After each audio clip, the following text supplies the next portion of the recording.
Great. Likewise. You're saying, right, so 2 books you've released, X+58 and Operation Mayhem. Yeah. The hardbacks came out first, so 2014 and 2020. Operation Mayhem 2014, hardback. X+58 2015, hardback. And the paperbacks come out a year later. Yeah, Why so, not?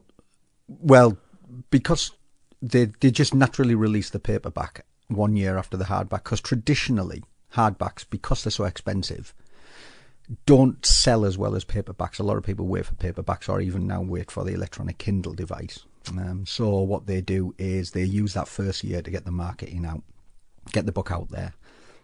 So for me, Mayhem was published in May of 2014, and in the September of 2015, X+58 came out. But in the May of 2015, the paperback of Mayhem came out. So if you imagine the the Mayhem hardback and paperback were out before the hardback of X+58. Got ya. Ever taken any forays into writing before those 2 books? No, absolutely not. It was one of those things. It just came about so sort of fortuitously, if you like. There'd been a couple of books published before mine, and I'd always wanted to tell the story. I just wasn't in the right place to tell it. Time hadn't been right. And to be honest, it was all about finding somebody to write them with as well, to be honest. So X+58 is based on your time in PF, Pathfinders, or not? It's very autobiographical. So it takes me basically from my childhood and why and how I got into wanting to join the military, and in particular the parachute regiment, and then sort of, going through Sutton Coldfield, and then going through Junior Parachute Company, then the depot, and then obviously on to 3-para. It then sort of charts everything after that. So operation in Northern Ireland with 3-para, then the PF selection course, and then it takes you pretty much all the way up until me leaving the army. So it touches, in the very, very last chapter, it touches on Mayhem. But obviously Mayhem came first, so it's a very, very small recap. When did you get out? I left in March 2001. Oh, okay. All right. Yeah. Just after I got in. Yeah. Right. Mayhem. Yeah. Operation Mayhem. What was the actual operation name? Palliser. Yeah. Why did you feel the need to write a book about your experiences with it? Were they pretty... I haven't read the book, right? I'm going to read the book after this conversation. If you pitch it to me correctly, Steve. Okay. I was half expecting you. Why haven't you brought one? No, mate. My guests are tight as fuck. I'm telling you. Ex-military people don't bring many gifts. No, I'm talking rubbish. No, Palliser, tell me about... Talk to me about from your perspective. Well, yeah. Well, to get you there, it was why did I write it? I think it was one of those pivotal moments. I think it was I think it's been captured and it's been spoke about as probably the most successful intervention operation conducted by any military force. During it, there were times when everybody, even our closest allies, have said it couldn't have been done. The fact that the Brits moved from the UK within 48 hours into that type of operation, a task force, it was really sort of a pivotal moment, and especially considering it was what they called one of Tony Blair's first wars. Assuming people listening aren't aware of the op, give a brief outline of what caused the op to happen. Okay, so Sierra Leone, west coast of Africa, it had been descending into utter chaos in the sort of 6 month preceding that. The government was about to collapse. And it's not a shock to people that it was rife with corruption. We're talking about conflict diamonds with moving up through Liberia, and we're talking about the rise of these rebel organisations. The most successful of those organisations at the time was the Revolutionary United Front, the RUF. Initial estimates for from the intelligence placed their numbers at around 2,000 fighters. But it wasn't just we're not just talking about village people being forced into that. What we're talking about here is when that gang, and let's call them a gang because that's what they were, going on the rampage. They were going into these villages in Sierra Leone, and as we know, orchestrating what can only be described as mutilation, rape, murder on a kind of industrial scale. And when they were doing that, they were obviously rounding up anybody, any male of fighting age. And as a result of them sweeping through these villages, the soldiers that were manning the Sierra Leone army were now under pressure because their village could have been next. And as we all know, there's no more greater incentive than the risk of your family being slaughtered.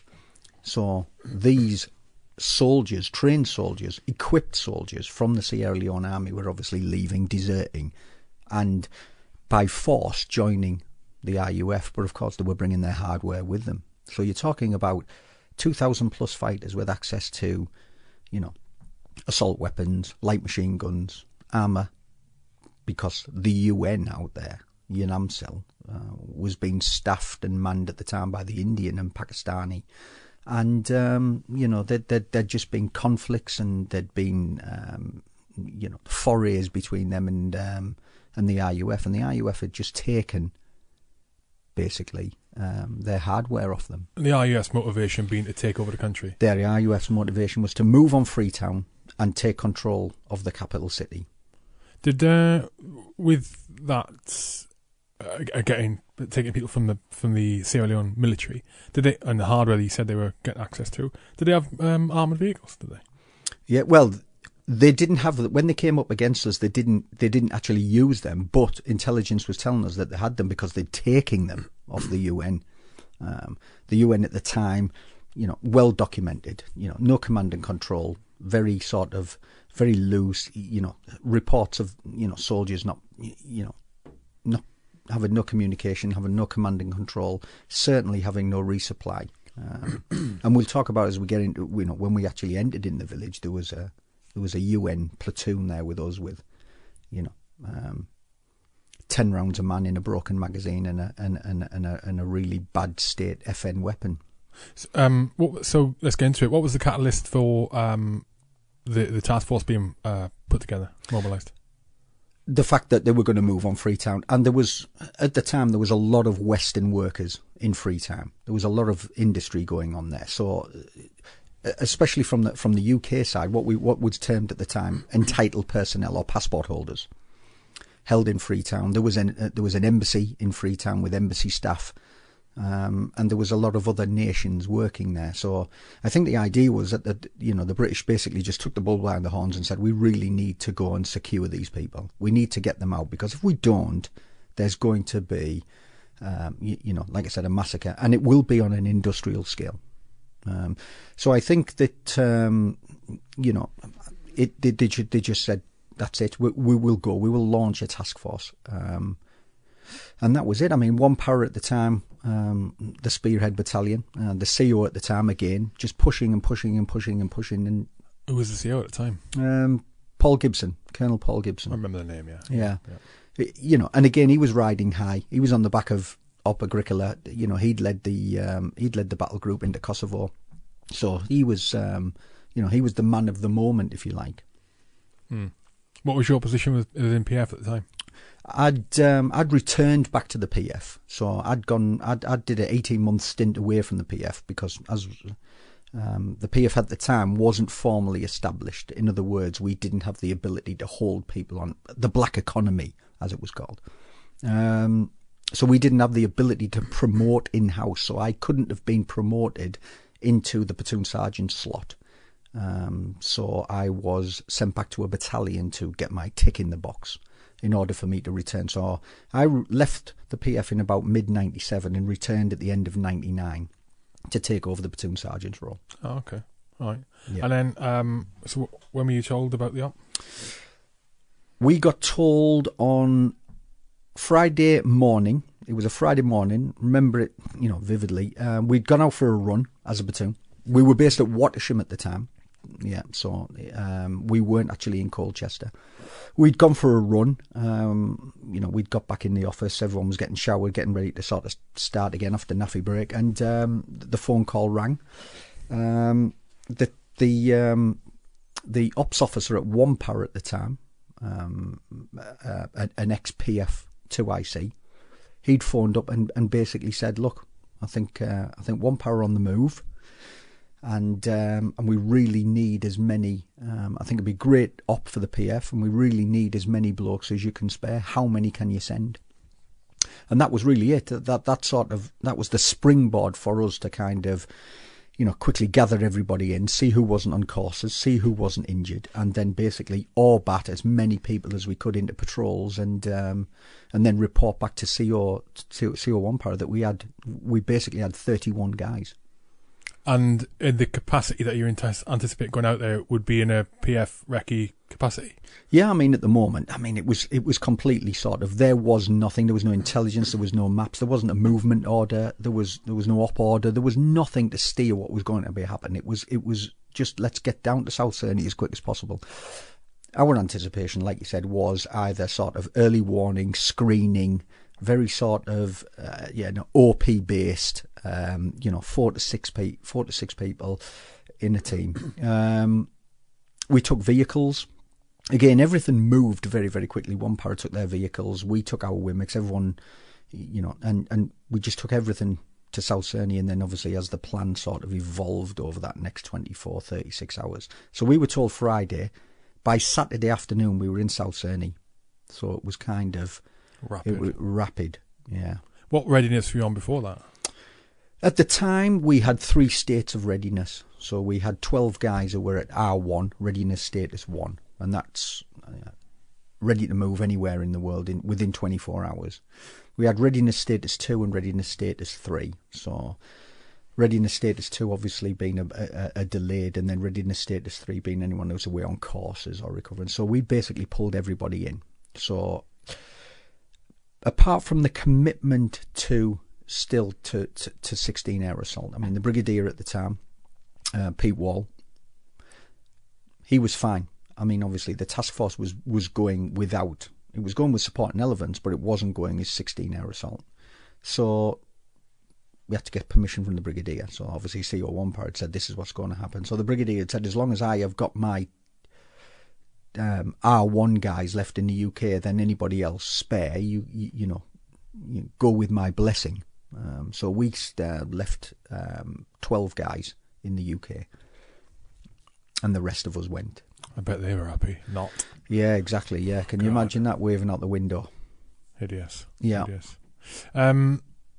What weapons were you rolling with back then? With PF? You with on DeMarcus then? No. At the time, and again, this is where we enter this. The sort of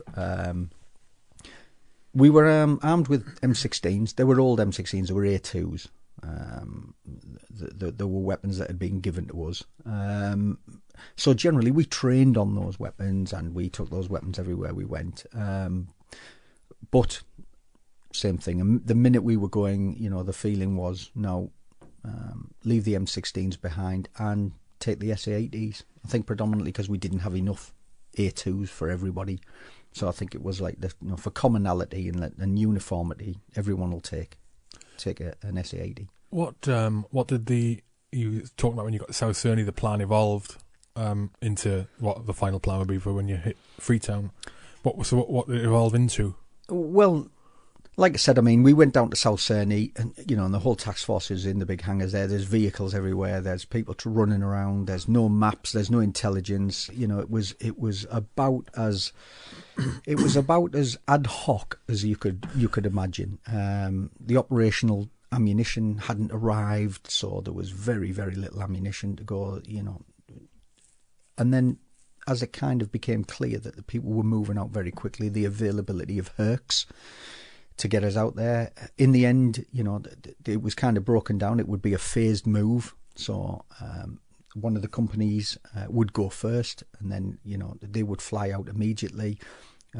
For us, the PF, we were on the first lift, but we could only have 26 places. There was no room for vehicles. So everyone was, right, leave the vehicles.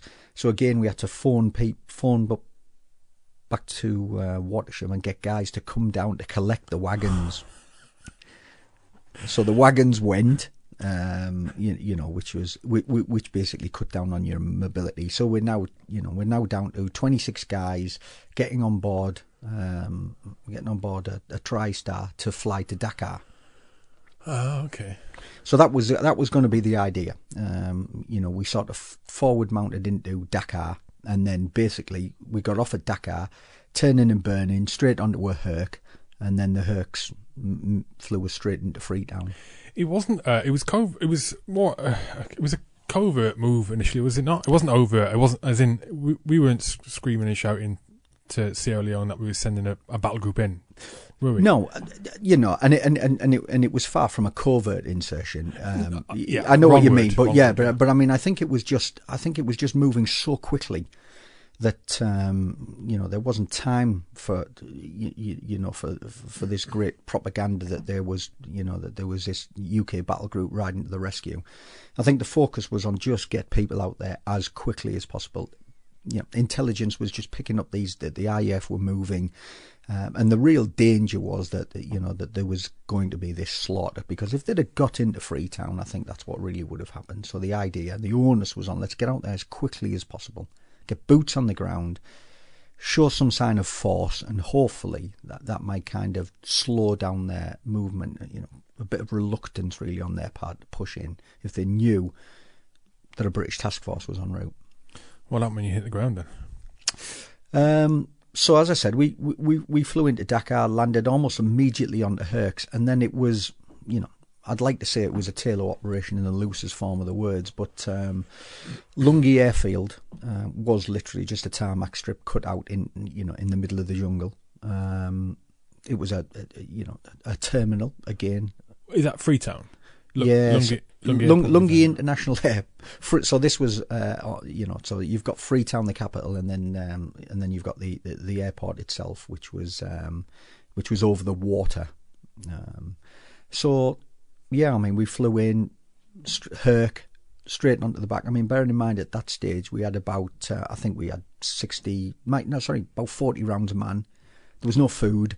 40 rounds a man. That was it. That was all the ammunition that was available for everyone. Jesus Christ! Yeah, that's and and here's everybody running off the back of the planes expecting mayhem, and and there's civilian flights still taking off. It was a bit chaotic. What was that like, going in with 40 rounds in the magazine? Yeah, well, exactly. Oh, not in the magazine. You get 30 rounds in the magazine, 40 rounds on a man. What was that like? 220s. Yeah, 220.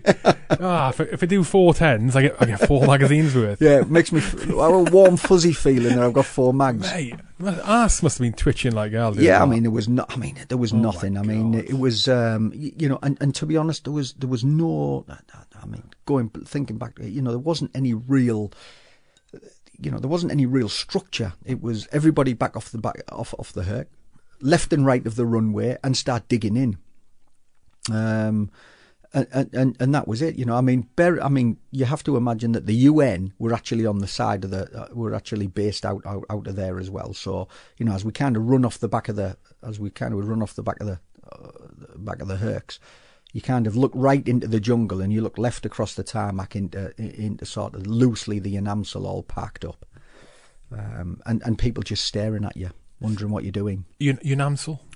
United Nations Aid Mission in Sierra Leone. Okay, I got you. Yeah. Well, they're all there getting their scoff on their necks, and you come running off the back expecting a battle. Yeah, pretty much. Yeah. Did you dig in? Well, we didn't. I mean, but one para pretty much did. Yeah, I mean, the minute the guys were off, I mean, you got the guys digging in. The guys are securing either end of the runways. They're taking over the control tower and what was the terminal building. I suppose, yeah, because if that airhead went, then you can't get anyone out. Well, the aim was secure that as quickly as possible, inload combat power, get that combat power into Freetown, get the area secured, and then basically start evacuating people as soon as possible. Once we sort of had that foothold, once that the build up of combat power was in, and over the next sort of, I mean, we got there. I would imagine pretty much almost instantly as the aircraft, as the ground was secured, the Hercs were coming in. So there was Hercs coming in and bringing more of the battle group just flowing in.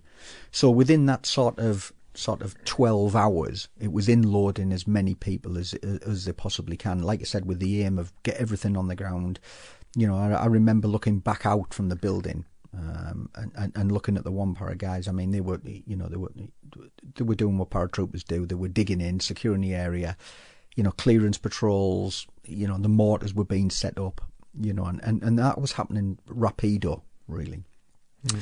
The plan then was just building. Momentum was just building. CO was just issuing out orders immediately as to what people should do, and the idea being get people across to Freetown as quickly as possible.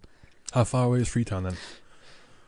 For us, all the movement that we made was by Chinook, so we were flying. I mean, at the time there was two CH-47s had flown.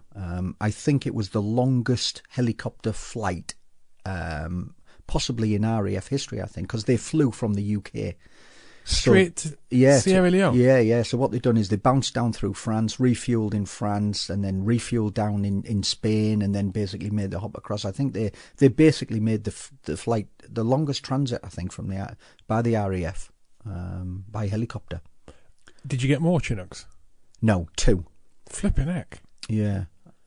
I think... In fact, actually, but while we were actually in Freetown, I mean, once we deployed into the jungle, because we deployed pretty much instantly, there was only 2 when we got there. I think later on in the operation there might have been another 2, but we didn't see them because we spent the rest of the time in the jungle. So, go on. So, the airport's secured. Yeah, go on, sorry. Sorry, yeah. I mean, so the airport was secured. You've now got boots on the ground, and guys being flown across into Freetown, going straight back into sort of controlling it. So there was VCPs, there was mobile patrols going on, and then the idea was to get across into Freetown and start basically extracting these entitled personnel. The aim was to basically bring them back over to Lungi, to the airport, and get them back out on CH-47s back to Dakar. So that was going to be the idea, rounding up anybody that wanted to leave and fly them out. So you'd get them by air, take them by air from Freetown to Lungi? Yeah, so, yeah. So CH-47, yeah. Yeah, so what was happening on the other side, so it was like there was a bay. So on the other side of the bay, on Freetown side, there was the Mami Yoko Hotel. Now, this was the hotel where the UN had been operating out of, so there was a couple of UN helicopters based there. And what was happening is there was Chinooks were just bouncing from Lungi Airfield over to what in effect was the grounds of this hotel, if you like, just outside the fence. So everybody was being moved out of there. CO one para moved his sort of HQ over there. They ended up taking over one of the floors in the hotel.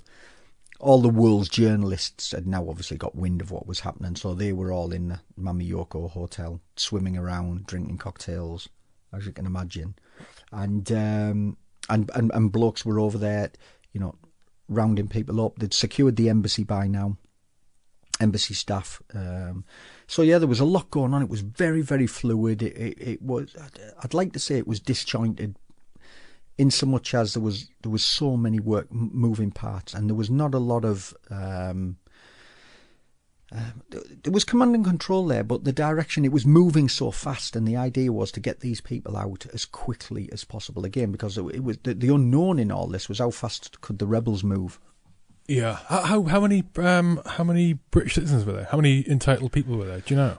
No, I don't think anybody actually could put a figure on it. I mean, because at the same time, there was, you had Canadians there. There was some Dutch. There was some South Africans. There's some Americans, Australians. So the idea was, basically get these people out. And what was happening was, soldiers were kind of knocking on these doors, these residential areas, and the locals, these entitled personnel were saying, right, well, hang on a second, if you're here now, why do we have to leave? And short of forcibly, removing them from their home, there's not a lot you can do. I mean, then it just, as I said, that was when things started to really mutate, in so much as No longer was it kind of extract and get everybody out there. Now it was kind of making sure it was secure and creating the conditions where those people might want to stay. You know, could Freetown be defended? Could Lungi Airfield be defended? Lots of changes going on. I mean, for us, for the PF, in that first sort of 24 hours, we'd sent 2 teams over to the embassy to secure the embassy grounds. The rest of us had flown over to Mamiyoko Hotel, waiting to be tasked. And we ended up spending the second night there in bashes on the side of the tennis courts in the hotel ground. Where was the CEO's Rover Group? Inside in the penthouse. I think floor 5. Yeah. Mega. Yeah. Go on. So, you know, and again, it was, you know, there was kind of lots of briefings. Our OC at the time was in the hotel. You know, the CEO's briefing people, giving each other, trying to give everyone some sort of tasking, and so for us, we'd got there on. So let's just say I think it was kind of mid-afternoon D1. We got there, and we'd gone straight out. We got moved out in UN trucks, on UNAMSO trucks, to create a ring of early warning OPs, but we were only 2 kilometres out from the airport. So by sort of last light that first night, we were in the jungle, you know, looking at, you know, 2 or 3 main tracks that could actually get to the airport itself. You know, and as we all know, you can't move at night in the jungle. Nobody's moving.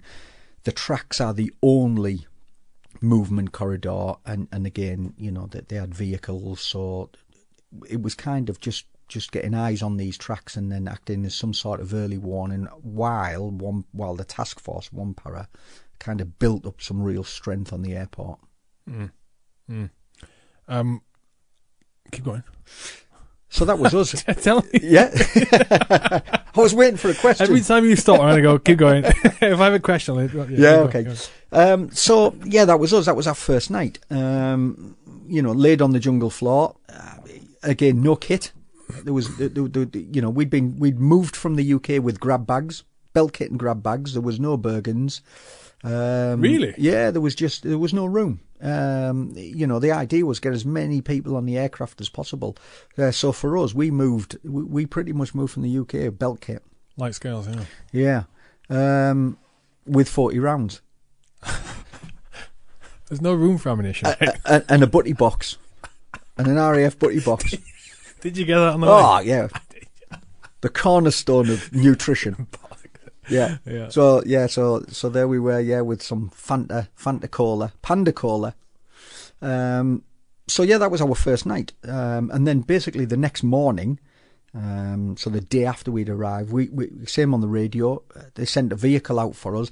I mean, there wasn't any covert patrolling in through the jungle. This was pretty much, you know, more of an announcement that we were here, hoping to frighten the RUF. I mean, this wasn't, you know, covert infiltration through the jungle into some sort of observation post. This was pretty much getting as many people on the ground out in the public to reassure them as well. Show of force. Yeah, pretty much, mate. And you know, and to reassure the local villagers.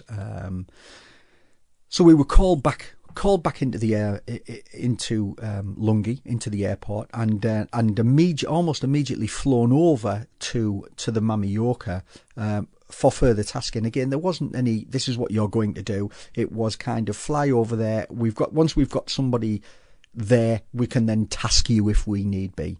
So for us, you know, we flew over to the airport and spent most of the second day in country just waiting to be tasked in the grounds of the hotel. And then as things always happen, is that quick, there's a helicopter coming, pack up everything that you've got. And, you know, so we went from being at the side of the tennis courts, watching the world's press swim in these swimming pools and drink cocktails, to being on a Chinook, back over to Lungi, and to be tasked to go into the jungle. Really interesting point at this time. So we were now all back together as a platoon. So at this point there was 31 of us in country. So we had 5 guys that were going to man the rear link, if you like. So there was the colour man and the SIGS det, which left 27 27 guys that would be going to deploy. So there was the colourman, the 3 SIGs det, and 27 of us ready to be tasked. The OC at the time had been for a meeting with the CO, came down and said, right, this is it. The rebels are moving kind of from the south of the country. They're sweeping up in numbers and moving towards the airport. So they must have known at this time that you guys were there. Oh, I mean, this was more, I think this was more as my impression and my thoughts of it subsequently as that they didn't see the UN as a threat. Nothing had led them to believe that the UN were going to halt them or capable of doing it. So maybe they, in some sort of weird thought process, thought that we were the same, we would be governed by the same sort of, rules of engagement, and that again we were some sort of omnipotent force that had been sent to, to just stand there and allow these people to sort of, push through and do whatever they want to do. So I think there was probably a little bit of that playing in their minds. Then bravado, and then obviously throw into the mix that that there were you've got the drugs involved, you've got the whole voodoo stories that they that they bathe in vats of blood. So really really chaotic. So for us the brief came, get on board the helicopters, get as much ammunition as you can. And again, over that sort of 24 hours that we'd been away from Lungi, Hercs had been coming in all night, and now we were starting being bolstered. There was ammunition was being flown in. Most of the service support was starting to arrive, as best it could. So for us, we just went straight on the scavenge, straight over to RQ1 Para and basically said, right, what can you give us? So guys were just, it was a little compound, wire compound, and it was, right, well, take the link. There's the 7.62. Take as much 5.56 as you can get hold of until I look back the other way, and a couple of laws. And see what else you've got. There was a bit of DEMS kit floating about. So really, guys were just taking what they could get. The brief being that we were going to fly into the jungle to sort of the last major town, and again I use that quite lightly, the last village on the route towards Lungi. So it was really the last trading point that the RUF were expected to move through. And the brief for us was that we were to insert into this village. We would be there for 48 hours, and that would give an extra little bit of time so that the task force could round up the last stragglers, the last entitled personnel, and get them back out. And at that point then, once everybody was out, then the task force could be waiting to receive further instruction. The task force commander, Brigadier Richards at the time, who then obviously went on to be General Sir David Richards, and he became the Chief of the Defence Staff. He was the task force commander at the time. In my subsequent conversations with him, obviously when I was writing the book, and he very kindly wrote the foreword for it, was that the idea was that the RUF need a bloody nose. And we need to give it to them very, very quickly, in the hope that it kind of makes them think twice before they push on. And we were going to be the instrument for that bloody nose. I was about to ask. Yeah. And again, and subsequently talking to the CEO Paul Gibson afterwards, was that the PF, obviously, the way they structured the training and the courses that we do, is that we had the ability to kind of, be isolated. That if everything went wrong, we had the sort of SOPs to break down into smaller groups, to kind of almost E&E back through the jungle towards, towards friendly forces, if you like, back to the airport. So there's almost that maturity there. So for us, we really were his only pick to do this. So that was it. The idea was that we would fly into the village of Lungi Lol, which was about 40 minutes flying time south of the airport. And again, so what we do, we're flying south as the rebel forces are moving from the south to the north. And like I said, the last village, the point at which they had to go through, was where we were going to be stationed. So, 4 o'clock on that afternoon, having received a very, very loose brief, we split ourselves between 2 Chinook helicopters. The intelligence that they had at the time was that the rebels were moving. The rebels had been in this village before, and there was a real strong possibility that the minute we hit the ground, that it could go loud. So we're prepared for that. Very, very quick briefing, very, very quick meeting with the Chinook crew, and the idea was that we would land, and if we come under any contact, we'd make a decision on the ground. If we were going to stay and fight, or if we were going to extract, the helicopters would provide some sort of aerial, dare I say it, fire support. If we didn't meet any resistance, the brief was that they would just fly off, stay in a holding pattern, wait to be called back in if needed, and if not, they would return, and we would then be on the ground. What were the helis packing on them? Were they GPMGs or were they 50 cals? Or no, they had the 6-barreled Gatling guns, dog gunners. They didn't have anything on the ramps. No, they just had the side dog gunner. So that was us. 27 of us split between two Chinooks. So each Chinook had basically 13 and 14, but we had 2 Pinzgauers as well. So there was a Pinzgauer and 13 on one, and a Pinzgauer and 14 on another. So was it 27 or 26? 27 of 27, us. Right, yeah. And we'll get to why we became 26 later, but we flew in as 27 in these 2 Chinooks. And again, it was very kind of, the maps weren't the best. And again, it was very, we had I think we had about an hour from getting the sort of you're going to kind of plan it. And in that hour was, liaise with the air crew, brief everybody up, work out some sort of plan. What happens if it all goes Pete-tong? What was the E&E plan? Where were we going to go? Who was going to pick us up? What actually happened? How did you give him a bloody nose? If you gave him a bloody nose. That was 9 days later. So we'd been... So the 2 days ended up being 9, which subsequently ended up being 16. I know the feeling. Right, Con. Yeah. So, and again, that was it. It was grab bags, belt kit, ammunition, as much as we had. Which again, most blokes, it varied. I mean, we tried to distribute it as much as possible, but I mean, it was 6 mags. Sorry, it was 5 mags and a bandolier. So I'm thinking, most guys had 300 rounds. 11 mags then, yeah. Yeah. And then the guns, about 400 rounds. Guns, we had 4 guns, 4 Jimpies. Yeah, well, considering the rebel force could have numbered 2,000, if you work on it, you're talking about having, the way that we were looking at it is that you've got to drop someone every 7.2 rounds or something. Yeah, was the math. When you kind of outnumbered 80 to 1. Yeah, if all 2,000 descended on PF position, yeah. Yeah.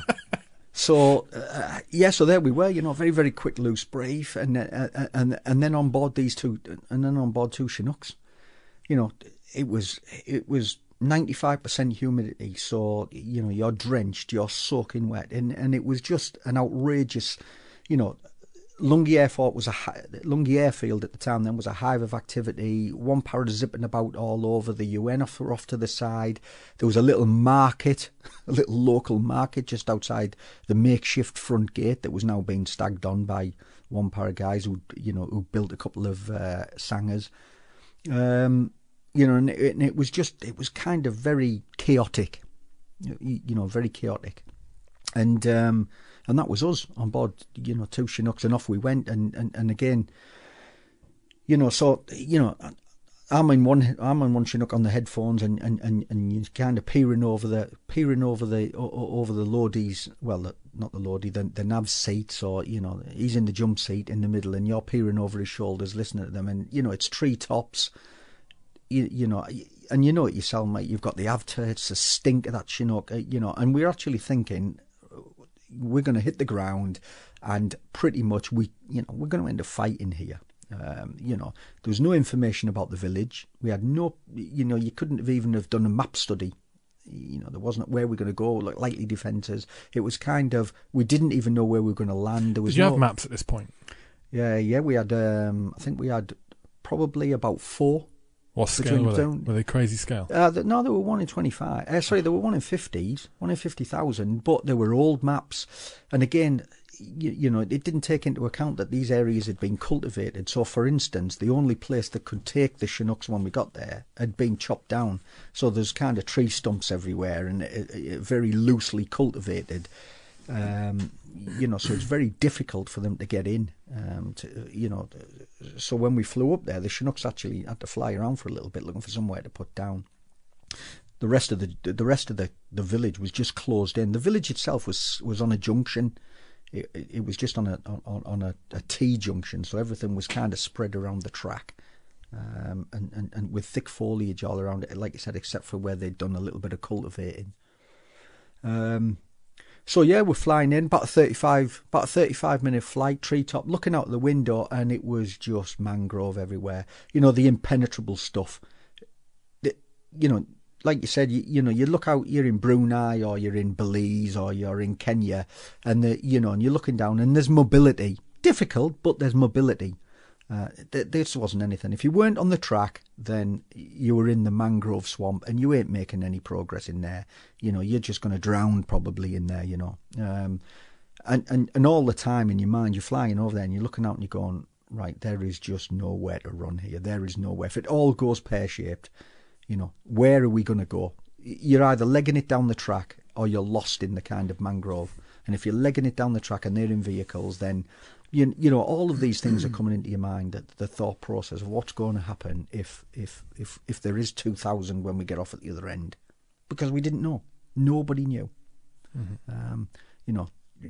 And of course, then you're just looking at the faces of the blokes in the back of the in the back of the Chinook, aren't you? And just thinking, right, here we go. So it was a long flight, and so about 4:00 in the afternoon, I remember, it kind of got to that part of the day when the humidity just spiked, and 2 Chinooks came. They did a bit of a fly round while they were looking for somewhere to put down, and we ended up landing just in the north of the village, in the southern part of the village. And the 2 Chinooks managed to put themselves down side by side. Of course, we got the 2 Pinsgowers, 1 on each. So, blokes straight off, as you can imagine, straight off, all round defence, waiting to be engaged. It didn't come. So, Pinsgowers are off, but you're now into bumpy, cultivated field, and you've got 2 Pinsgowers trying to bounce over tree stumps and vegetation that's been cut down. So it wasn't a pretty sight. It wasn't quick. It wasn't effective. And they were out, and then almost instantly, the Chinooks are gone, and we're now almost in that moment when they've gone, in that tranquility that usually precedes chaos. And you're waiting. We were waiting and expecting to be fired upon, but it becomes an embuggerance as well. With the vehicles, I had a similar thing happen to me in Afghan, albeit with quads, and the sniper platoon were using quads at the time early on in the very first missions, and I remember hitting a hot HLS, expecting it to be a cherry,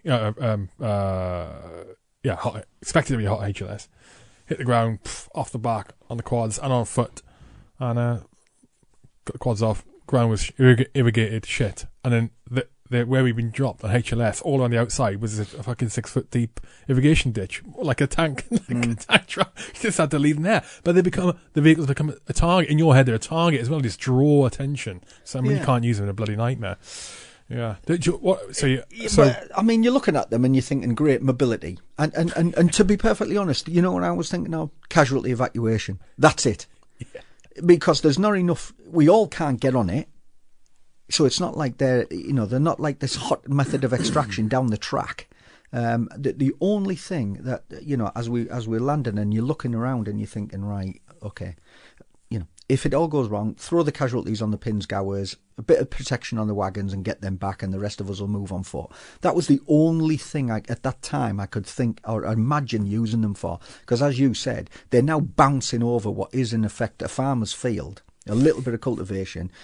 and they're bumping and they're getting, you know, and it's just, it wasn't pretty, and it's not tactical, and, you know, there wasn't, you know, and you're just looking at them thinking bullet magnet. While the rest of us are laid, you know, while you're on your belt buck and expecting, you know, expecting to be involved in a firefight very, very quickly.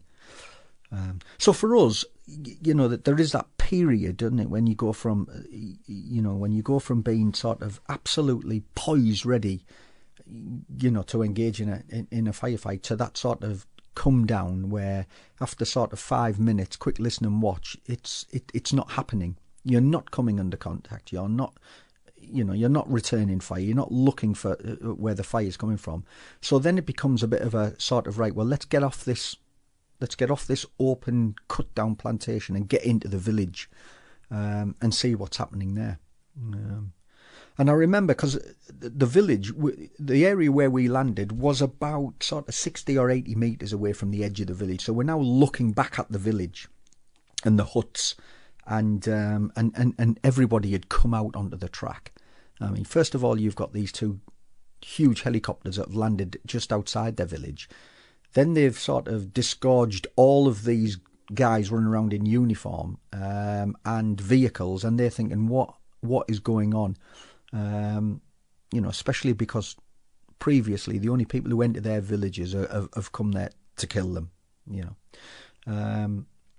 So we, you know, then you basically move straight into, right, let's get a foothold on, let's start securing the ground, let's get the vehicles into a position where we can use them to evacuate, let's start, you know, identifying areas where we can defend, you know, let's start moving the patrols out.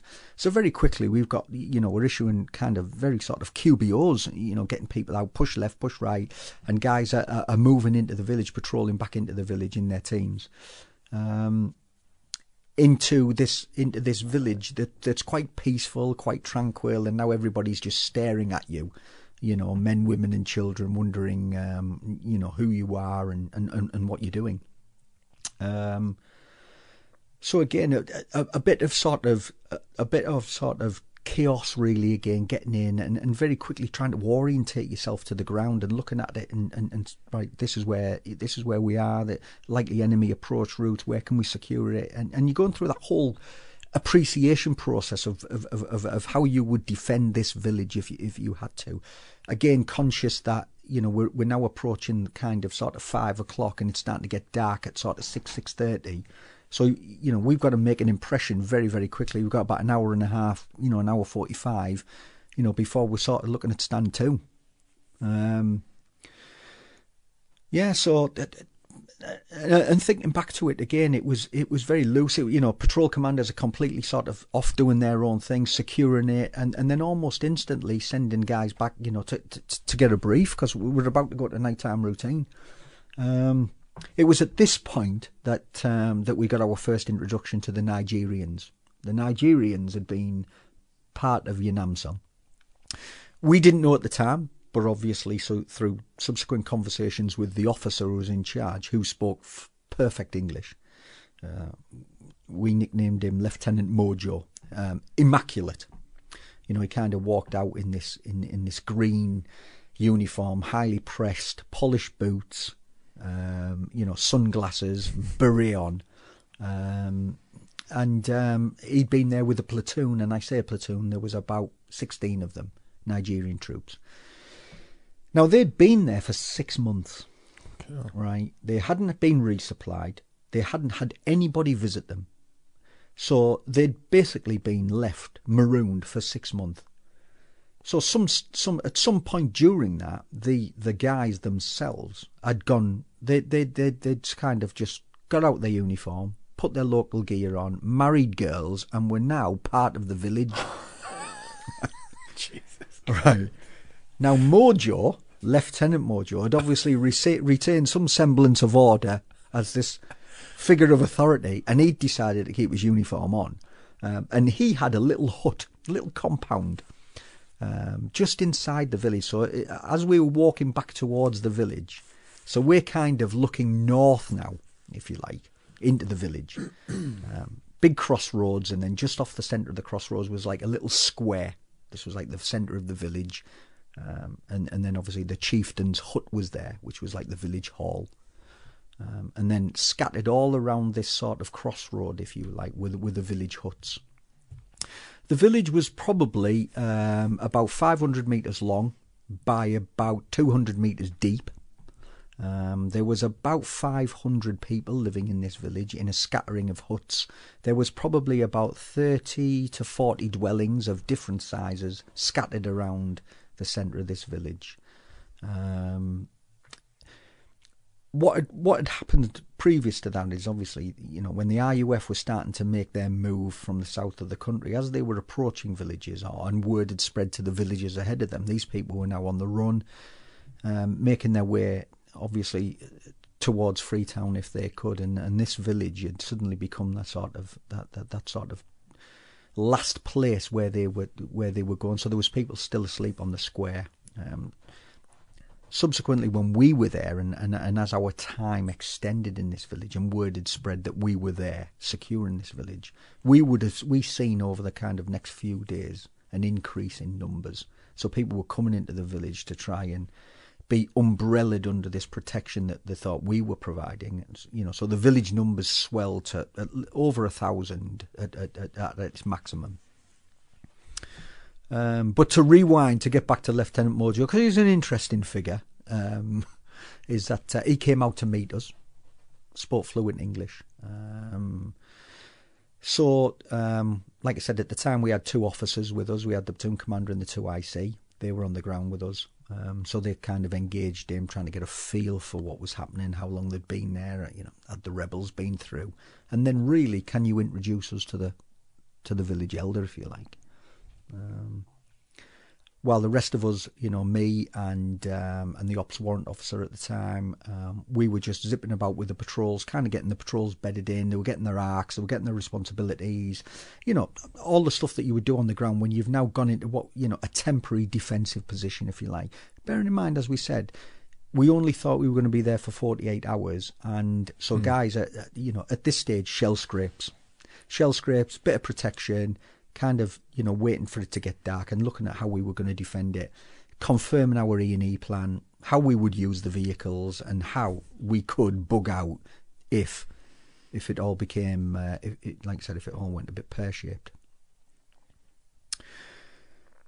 That was really the first night, so we're kind of now into getting dark, that sort of euphoria, that build-up of adrenaline has come down, albeit, as we know, the jungle comes alive at night, and it's now, right, what's going to happen now at night? And if they come, they're going to come down the track because they simply can't move, as we know. And so that was really it. Quite a lot of defensive placed around the track. This was at the point where my kind of one of my first issues happened, in so much as at the time, I was vocal towards some of the decisions that were being made by the then OC. So myself and the 2 IC, skip in front of you. Myself and the 2 IC and a couple of, and 2 other guys got sent forward along the track towards the expected enemy approach, to put in basically what is in effect was early warning, VCP. And again, at this point, it's not tactical. There isn't this covert presence on the ground. This is overt now. This is completely overt. So there we were, spending that first night, sort of 250 metres out from the village, just on the edge of the jungle. So there was a kind of, dare I say it, slightly cleared area to the front before the jungle kicked in, and the track kind of disappeared into the jungle. So we set up a little bit of an early warning there and an approach, and just observed anything coming into the village. We're going to just. I don't want to rush you. Yeah. But if we go day by day. All right. Okay. Mate, yeah. We're got half an hour left. All right. Okay. I know. Time flies by, mate. Time flies by. But Okay then. Right. So here we go. Come on, Steve. Here we go. We're kicking in. You've married Mojo. You've married Lieutenant Mojo. You've moved into the village. Yeah, that's it. So here we go. The 48 hours came and went. And that was it. We were expecting to leave. We'd entered into a patrol routine. We'd secured the area. We looked at how we could defend it. And the 48 hours came. We now had that was the end of it. We were 48 hours in. That's all the food that was available. And message over the radio, you're there now. That's it. It's open-ended. A lot of things were changing in Freetown, and you were to stay. And by the way, the intelligence strongly suggests that a rebel force is moving towards your location. Stand by, stand by. So here we are, 2 days in. Things have changed. We're now starting to bolster the defences and waiting and waiting and waiting. The village is being packed full of these people moving in from the outlying villages, telling us that the rebels are 20 kilometres away. They came through our village and we were 10 kilometres away. So over the next sort of 4 days, we're getting people in. We'd had one resupply, so we identified a HLS and we got some food in. We got another 2 days. So again, blokes were kind of a 24-hour ration pack was lasting 2 days or 48 hours.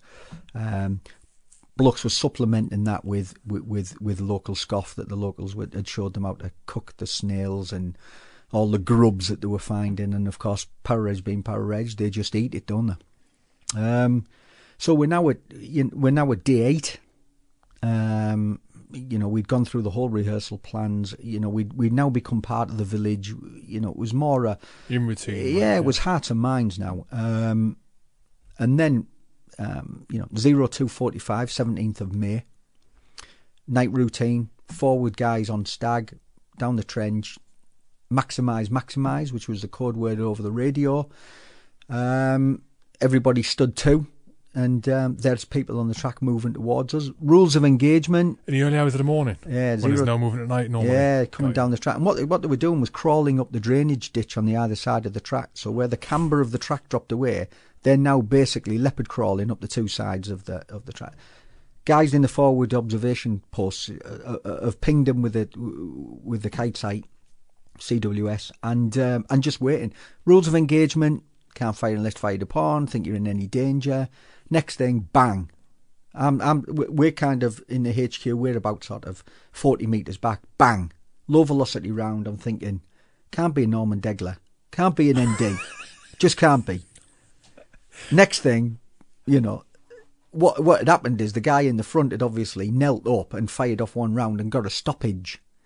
One of the rebels.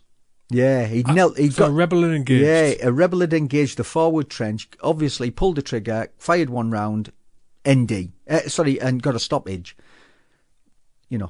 Blokes in the forward trench with a general, safety catch off, belt at 200, and pretty much, targets will fall when hit. Our guys are engaging them, and it's now very quickly right. The whole of the frontage of the jungle now, there's people moving, it's screaming. Prior to that, prior to all this happening, we knew we didn't have the ammunition. We couldn't hold them off. We couldn't use the Nigerians. So the whole plan was, how do we slow them down? So we'd spent time with the locals. Now we got the locals in. They'd been chopping bamboo out, and we basically made a punji field defence at the front of the village. So we'd slowed them down. The idea being, if we can channel them into that area and then just basically position the GPMGs on them, just enough that we thought that if we could inflict such a blow, give them such a bloody nose that they wouldn't make it through. Because if they'd have made it into the village, you're then in amongst, at the time, probably about 1,000 civilians sleeping all over the village. We had 300 rounds a man, and that was it. And I had a 51. There was no HE. HE hadn't got into country, so I had 18 Alum rounds. Here's your mortar, no HE. There's the 18 Alum rounds. Fucking hell. So we build a punji field. See why it's called Operation Mayhem? Yeah, it gets better. And so that we're now waiting for this rebel onslaught. And I say pitch black, you can't see. So blokes are firing. We're engaging them. They're engaging us. The jungle, from where I was about the HQ ATAP, the shelter was about 50 yards back from the forward edge of the trenches where our blokes were. So the patrols were kind of, the whole frontage of the jungle was spread out. We had 4 patrols spread out along the frontage. How close to the enemy? Well, they got to the forward edge of the Punji's. Sorry, the start of the contact. I reckon they'd got within about 25 metres of the forward position. So the tracer isn't even lighting up, is it? Oh no, there's nothing illuminating. No. And it's pitch black, and of course you got the all screaming. You got these rabid screaming, and you know this eerie. You know they're screaming. You know the rebels, and you can hear it in the and you're looking out into the darkness. And like you said, there's just even the CWSs. They weren't working that good. Chaos, mate. Yeah, Makes it was you wonder madness. why they attacked at night, because you would think that them being from the jungle, they'd know it's like the worst thing to do. Yeah. Well, it is the worst. It's a fucking nightmare. As in, unless you're on your own or in a tiny, tiny, tiny team, you don't want to be going as a big force without any night optics, without any sort of formal training, trying to attack an organised unit. Crazy. And then the bloke who you send at the ditch to start the contact gets a stoppage after his first round. Yeah, unlucky. Yeah, so it was, and of course by now but give them a due. They've got RPGs. They put 2 RPG rounds into the trees just above where we were. There was RPKs. There was fire going everywhere. Because it's just as hard to defend. Yeah. And their tracer, so because obviously they had depth position, they had depth. They hadn't committed everybody straight forward. So their tracer was coming towards us. They'd put 2 RPG rounds into the canopy, and of course that had just shattered everywhere. And of course, I'm now, right, what do we do now? How do we start, we've got to illuminate them now. So I've got the 51. At the time, there was 4-2 Commando were due to replace Power Edge in the task force. Yeah. So they'd sent a Royal Marine officer, a captain in, who was OC their patrols platoon. He was coming in to have a look. So he'd arrived that day just for a recce. He was supposed to fly out that night. They contacted us on the radio and said, there's nothing, you're going to have to stay overnight. And that was the night. So he was with me. So I'm crawling with the 51, and he's got my grab bag full of rounds with me, and he's on my tails. And we're crawling out through the jungle now towards the edge of the village where the fire was coming from. Blokes are engaging. We're being engaged. It's and significant weight of fire going from. I was slightly concerned now about the amount of ammunition that we're getting through. So the only way for me was to get out of the canopy, because obviously we're under the canopy and I couldn't put the mortar up. So I've got to crawl out to the front of the canopy, which was now basically to the forward edge. So as you do, we crawled out and then got into a kneeling position and started putting illumination rounds up.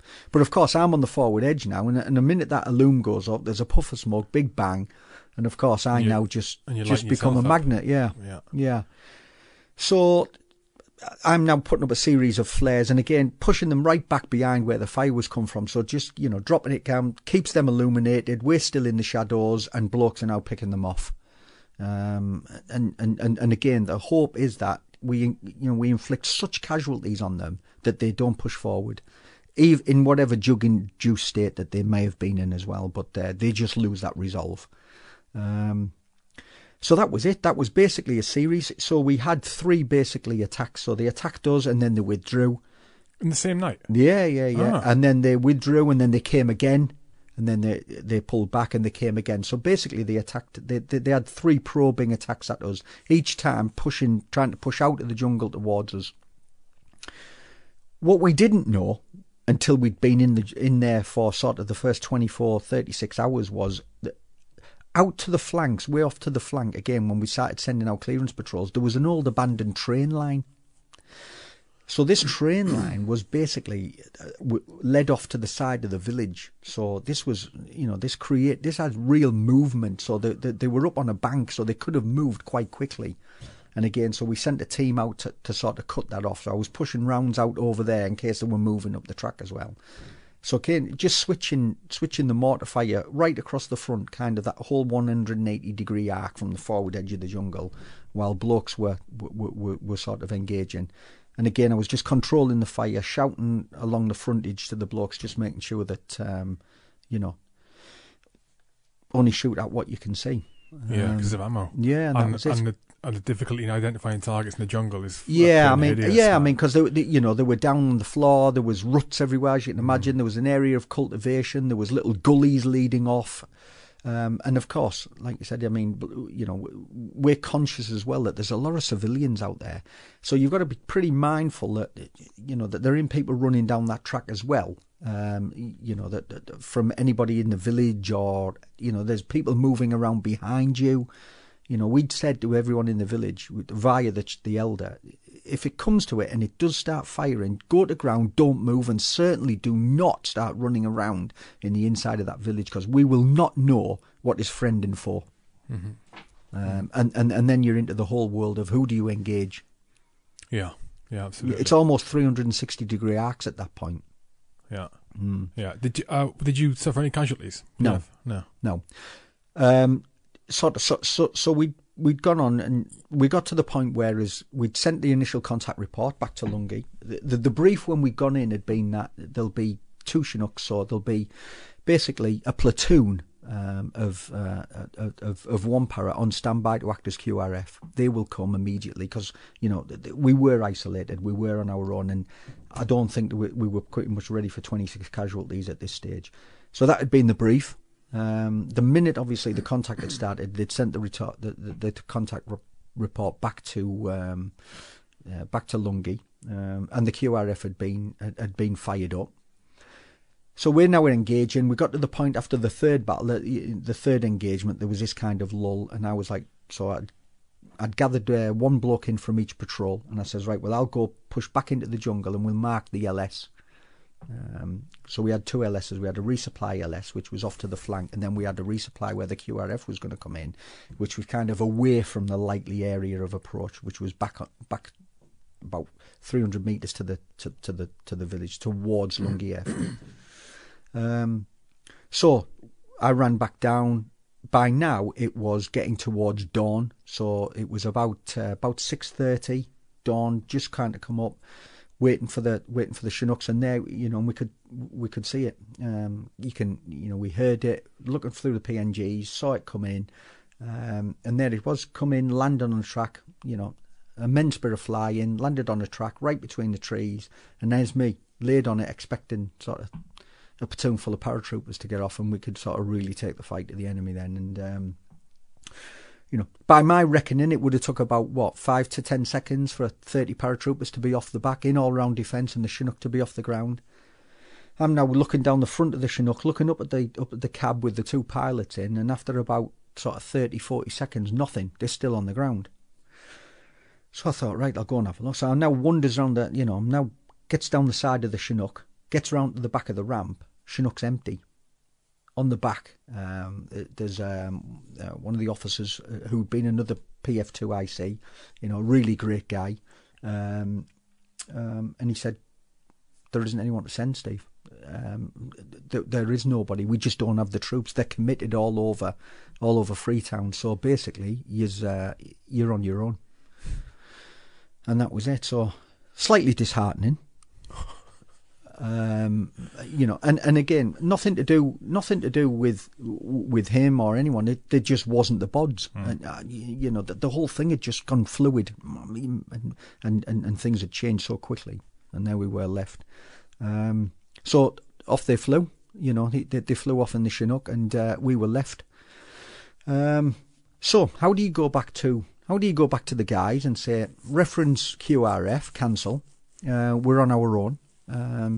The only good thing that came out of it was by now it was getting light.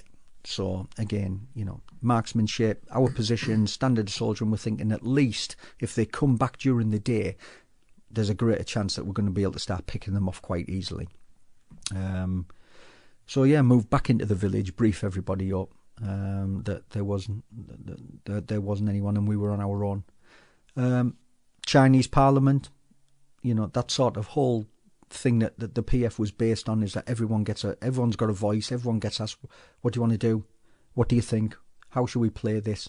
And every single one of them, to a man, right, let's stay. We can't leave. We can't bug out. By now we're down, we're now trying to tally up how much ammunition has got left, what blocks we've got. We can't redistribute everything. Looking at the whole defensive situation. By now it's light and all the bodies are on the ground in the front of the village. How do we start scavenging their ammunition? So we sent a clearance patrol out. Got a couple of RPGs, a couple of AK-47s, a couple of mags. So a little bit more, but not a lot. What was what do you estimate the enemy dead at? Well, again, what subsequently happened to that is when we found more dead, the villagers had gone out and people who'd been coming into the village from other villages had started bringing the dead in, strapped to the bonnet to the cars or to their vehicles. So reports varied. It was anywhere between, we've heard we went from about 13 to about 30. Somewhere in there. Good bunch, good bloody nose. Yeah. So that's what it was. And that's what, again, unconfirmed. Initially, the rebels that had died in the initial contact, they were handed over to the Nigerians, and the Nigerians took them away and buried them. Mm-hmm. We never had anything to do with that. So yeah, and that was it. So by now it was 8 o'clock, 9 o'clock in the morning. Next thing, Chinook arrives, and in come now, platoon full of paratroopers who basically took over our positions, rebolstered us, and then they dig in and then to try and give us a bit of a rest, bolster up the positions, and then it was at that point that we decided, right, let's go on the offensive. So the PF, we left one para digging in, they secured the village, and we sent out 2 fighting patrols basically through the jungle to try and track them, thinking that if we can follow them up in the point at which they feel secure moving back through the village, follow the blood trails, and then we can hit them and hit them hard. So we took out 2 fighting patrols. I'm looking at the time. We're gonna have to do a part 2 of this because we need another hour and a half. Which is good. As long as you're happy to do that, I don't mind, because it means we don't have to rush through. Yeah. So you can just get your ass back down here. So before you go on to the fight patrols and that, can we go back to the first night where they engaged you? Were they, when you say 360, did they attack from one flank or multiple flanks? So what happened was, the way the village was positioned, it had a track running from north to south, and they were approaching from the south. So the edge of the jungle itself, there was a cleared area towards the jungle that we got the locals to clear as well, so that we could open up the sort of fields of fire. So they were moving up through the track. So the arcs itself was basically from east through south to the west, so it was 180 degrees that they were approaching the village from. Got you. And on either side of the track from what we could see. And again, even with the illumination going up, there was crawling on the ground, you could see fleeting shadows, and then they obviously gone to ground when the GPMGs opened up. So that whole sort of frontage of the south of the village was where they were pushing up from. So for me, it was in fact, all of the mortar ammunition was basically being fired kind of off to the sort of to the east, south to where the track went into the jungle, and then off to the west where the old abandoned railway line was.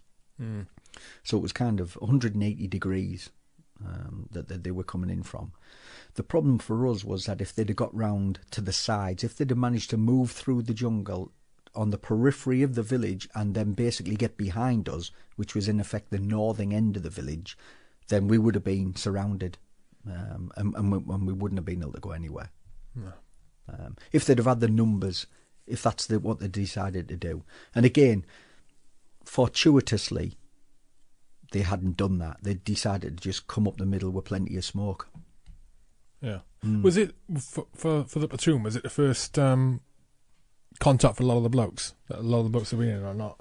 Yeah, it was the first contact for any of us, really. I mean, in so much as that, a really sort of progressed contact. Yeah, I mean, definitely 100%. That kind of was the pivotal moment for the PF, that operation. What was the mood like? I mean, the sun came up after those battles amongst the platoon. What was how were the blokes? I mean, they were absolutely amazing, and this leads me on to why I wanted to tell the story. I mean, you're talking about a wealth of experience there, and guys that had thought they'd been going in for 2 days, then they're there for 8. Then there's no QRF.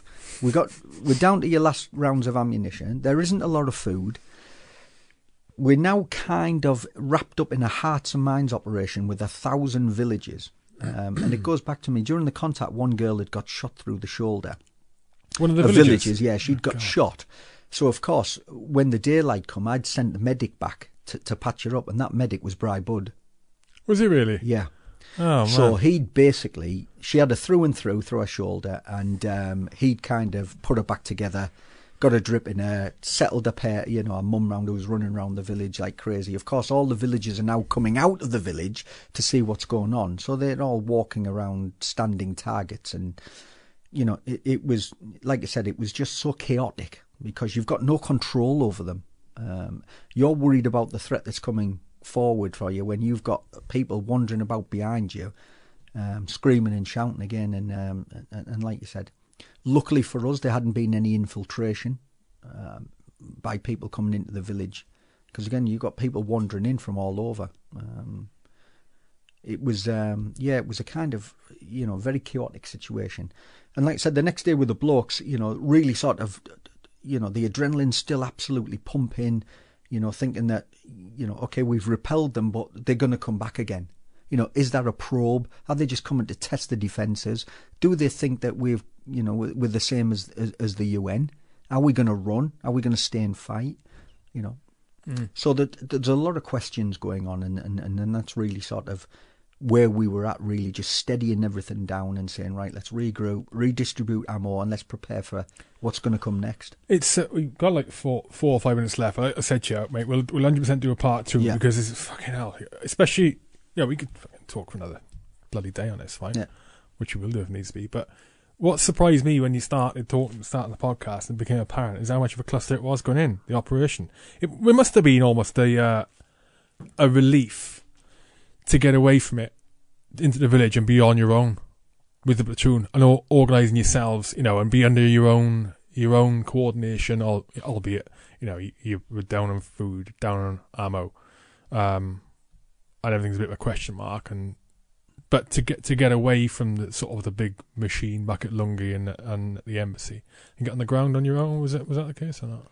Well, yeah, absolutely. I mean, because then you're back to what you are. I mean, it's a very small knit, tight unit, guys, and then you are masters of your own destiny. Then what's going to happen then is, albeit you don't sort of have any control over it, but then you are there on your own, and you can deal with it as in the best way that you're set up to do it. I mean, so there was that, of course, and when that initial contact didn't come, and you kind of come down off that high on that first night, and then it becomes, you then sort of you're getting into routine. And again, as you said, we were only expecting to be in a routine for 48 hours.